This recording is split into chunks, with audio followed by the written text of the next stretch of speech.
এই যে পেয়ারাগুলো একদম গাছ থেকে পাড়া টাটকা। আর পেয়ারাগুলো না পেকে যাচ্ছিল, আর ওই কারণে পেরে নিয়েছিল।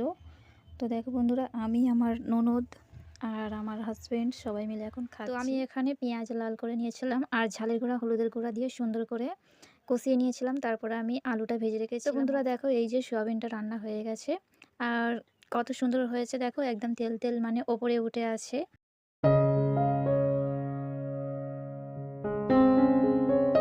গুড মর্নিং আমার প্রিয় বন্ধুরা, সবাই কেমন আছো? আশা করি যে যেখানে আছো ভালো আছো, সুস্থ আছো। আমিও বেশ ভালো আছি।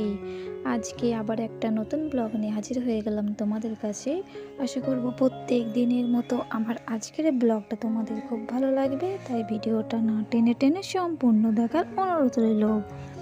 তো বন্ধুরা, আজকের ব্লগটা এই যে আমি ড্রাগন ফল দিয়ে শুরু করেছি। এই ফলটা খেতে অনেক সুন্দর লাগে, আর এই ফলটা আমাদের এখানে চাষ হয়। তো শাশুড়ি মা এনেছিল, তো কেটে ভাবলাম একটা ভিডিও করি, তোমাদের সাথে শেয়ার করি।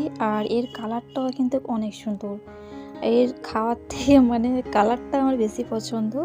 খেতে খুব খারাপ না, খেতে খুব ভালো না, আবার খুব খারাপও না, মোটামুটি খেতে ভালো। তো যাই হোক, তারপরে দেখো এই যে এই জুতোটা সেদিন হাটে গিয়েছিলাম, তোমাদের সাথে ভিডিও শেয়ার করেছিলাম, কিন্তু এই জুতোটা কিনেছিলাম কিন্তু মানে শেয়ার করা হয়নি তোমাদের সাথে। তো ভাবলাম শেয়ার করি আজকে। তো এটা দাম বলেছিল 200 টাকা, তো আমি 160 টাকা দিয়েছি। তো কমেন্ট করে জানাবে কেমন হয়েছে সবাই। তো বন্ধুরা, যে সমস্ত বন্ধুরা ভিডিওটা দেখছো একটা লাইক কমেন্ট করে দিও, আর যারা নতুন আছো চ্যানেলটি অবশ্যই সাবস্ক্রাইব করে পাশে থাকবে। তো দেখো বন্ধুরা, জুতোটা আমি মানে বাড়িতে ব্যবহার করার জন্য কিনেছিলাম। তো আর কি, কদিন পর ভিডিওটা এডিট করা ছিল, কিন্তু তোমাদের সাথে শেয়ার করা হয়নি, কারণ ভয়েস দেওয়ার জন্য। আর যেহেতু শ্বশুরবাড়ি থাকি, এখানে অনেকটা সব রকম মানে সব দিক থেকেই প্রবলেম আসে, ওই জন্য ওই আর কি। তো যাই বন্ধুরা, তারপর দেখো এই যে পেয়ারাগুলো একদম গাছ থেকে পাড়া টাটকা। আর পেয়ারাগুলো না পেকে যাচ্ছিল, আর ওই কারণে পেরে নিয়েছিল। তো দেখো বন্ধুরা, আমি আমার ননদ আর আমার হাজব্যান্ড সবাই মিলে এখন খাচ্ছি। আর ভাবলাম একটা ভিডিও করে নিই, তোমার সাথে শেয়ার করি। আমার পাকা পেয়ারা খেতে একদম ভালো লাগে না, একটু ডাঁসালা হবে তাহলে খেতে খুব ভালো লাগে, আর যদি মিষ্টি থাকে তাহলে তো আরও ভালো। আর পেয়ারা মিষ্টি না হলে একদম খেতে ভালো লাগে না। তো যাই বন্ধুরা, সবাই মিলে খুব মজা করে খেয়েছিলাম। তো তারপরে দেখো, আমি এখন সোয়াবিন ভিজাতে দিয়েছিলাম। আজকের রান্না করব সোয়াবিন, আলু, টমেটো।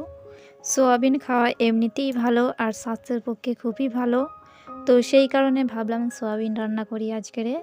তো আমি এখানে পেঁয়াজ লাল করে নিয়েছিলাম আর ঝালের গুঁড়া হলুদের গুঁড়া দিয়ে সুন্দর করে কষিয়ে নিয়েছিলাম। তারপরে আমি আলুটা ভেজে রেখেছিলাম অফ ক্যামেরায়। তো আলুটা আর টমেটোটা সুন্দর করে এখন কষছি। তারপরে আমি সোয়াবিনটা দিয়েছিলাম, দিয়ে এখন সুন্দর করে আমি কষে নিচ্ছি। আর সোয়াবিন খেতে কিন্তু বেশ ভালো লাগে আমারও আর আমার বোনেরও। আর আমার মা কিন্তু একদম পছন্দ করে না। তো যাই হোক বন্ধুরা, এখন সুন্দর করে সোয়াবিনটা রান্না করে নিচ্ছি। আর তোমাদের কার কার সোয়াবিন খেতে ভালো লাগে কমেন্ট করে অবশ্যই জানাবে আমাকে। তো বন্ধুরা দেখো, এই যে সোয়াবিনটা রান্না হয়ে গেছে আর কত সুন্দর হয়েছে দেখো, একদম তেল তেল মানে ওপরে উঠে আছে। আর এরকম সোয়াবিন রান্না খেতে আমার খুব ভালো লাগে। তো বন্ধুরা, আজকের ভিডিওটা এখানে শেষ করেছি। আমার আজকের ভিডিওটা কেমন হয়েছে সবাই কমেন্ট করে জানাবে। টাটা।